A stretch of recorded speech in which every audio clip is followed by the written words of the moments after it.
Good evening, ladies and gentlemen, and welcome to What's New with ME, where we break down the biggest headlines without the spin, but with the context you actually need.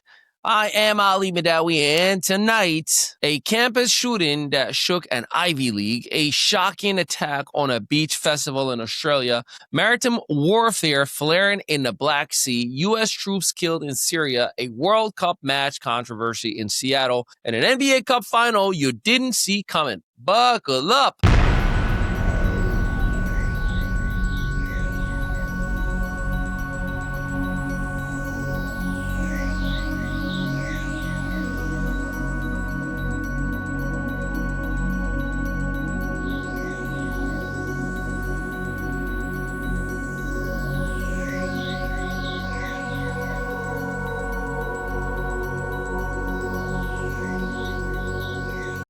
This week, the world gave us tragedies and flashpoints, from students hiding under desks in Providence to families running from gunfire on Sydney's famous Bondi Beach. On the seas, commercial ships are suddenly caught in a war that's been raging for years, and back home, we're still mourning service members lost in Syria. In a sport and culture, a World Cup game has become a flashpoint not for the score, but for what it actually represents culturally. Plus, the NBA Cup has delivered a final for the ages. Tonight, we're going deep on every one of these stories, so let's get into it. Segment 1. Brown University shooting, Providence, Rhode Island. So on December 13, 2025, a shooter opened fire inside Brown University's Barris and Holly Engineering building during final exam review sessions, killing 2 students and wounding 9 others as students prepared for finals. The incident sent the campus into lockdown and triggered a massive law enforcement response. Authorities later detained a person of interest, a 25-year-old identified as an Army veteran from Wisconsin, at a hotel nearby. 2 firearms and laser sight were found in the hotel room. Officials have not yet confirmed the motive or whether charges have been filed. Students described the sudden terror of the attack. One moment reviewing equations and the next dodging bullets, sheltering under desks, and waiting hours in place as law enforcement canvassed the campus. The university canceled remaining exams and offered counseling services. This shooting, occurring during one of the busiest academic weeks of the year, underscores the blunt reality that gun violence in the United States continues to intersect with everyday settings. Despite repeated calls for change, legislative responses remain deeply polarized. So here's what we saw. Not just national shock, but an all too familiar spiral from campus calm to crisis, transitioning from the IV to the ocean. The next story has a dramatically different geography, but echoes a similar theme of collective trauma, which is segment 2, Bondi Beach shooting in Sydney, Australia. So in Sydney, Australia's iconic Bondi Beach, a mass shooting unfolded on December 14, 2025 during a Hanukkah celebration called Hanukkah by the Sea. Multiple gunmen opened fire on the gathering of families and community members. Authorities declared it a terrorist attack targeting the Jewish community. At least 15 people were killed, including a child, and a dozen were injured, victims ranging from age 10 to 87. Reports indicate 2 shooters, a father and son. One was killed at the scene and the other was wounded and hospitalized. Police also found a disabled improvised explosive. World leaders and community representatives condemned the violence, emphasizing solidarity with the Australia's Jewish community and widespread concern about rising anti-Semitism. Australia had largely avoided mass shootings since its sweeping reforms after the 1996 Port Arthur massacre. This event disrupts that narrative, forcing questions about whether rising global tensions are eroding even long-held cultural assumptions about safety and gun control. It's a reminder that violence can hit anywhere, even in places that have prided themselves on preventing it. Let's transition now from tragedy on shore to trouble at the sea. Segment 3. Turkish ships damaged by Russian drones attacks in the Black Sea tensions. Amid the ongoing Russo-Ukraine war, maritime routes have become contested battlefields. Ukraine's navy says a civilian Turkish vessel carrying sunflower oil to Egypt was struck by a Russian drone in the Black Sea.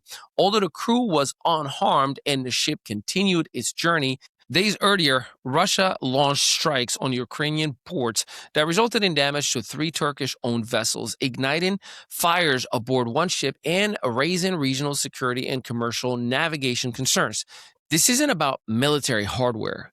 It's about how modern conflicts increasingly disrupt global supply chains, including food exports, bringing neutral commercial interests into direct friction with wartime tactics. Turkey, while not a direct combatant in the Ukraine war, finds itself at the nexus of energy, trade, and security debates as attacks ripple through maritime infrastructure. Segment 4. 2 U.S. soldiers and an interpreter killed in Syria. In central Syria, 2 U.S. Army soldiers and an American civilian interpreter were killed in an ambush by a suspected ISIS gunman, according to U.S. Central Command.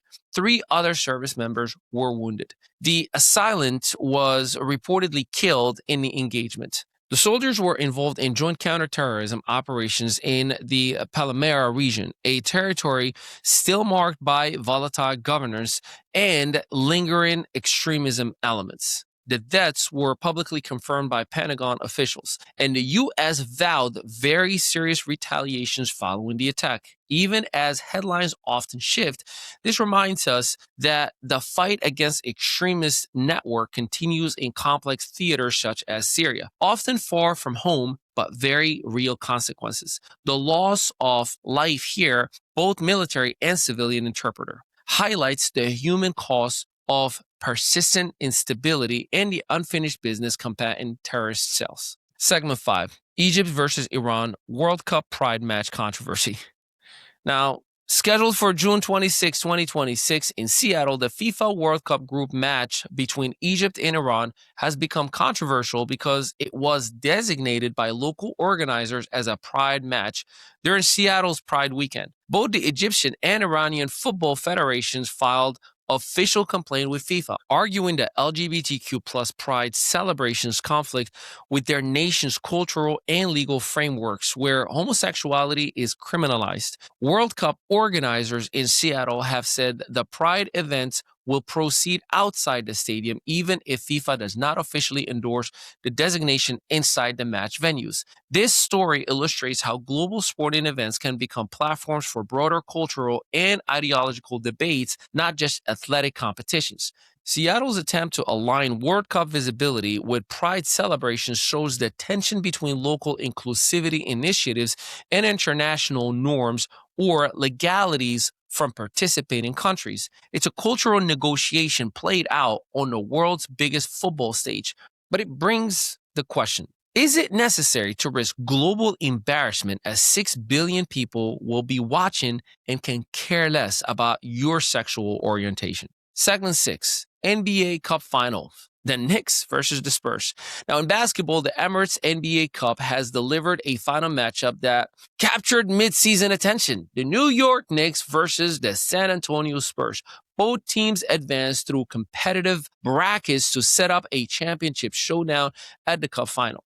The Knicks reached the final with a high-scoring run, including standout performance from key veterans and emerging pieces. The Spurs, led by generational talent Victor Wembanyama, ended a significant winning streak by another playoff contending team en route to the final. This final is not just about the cup.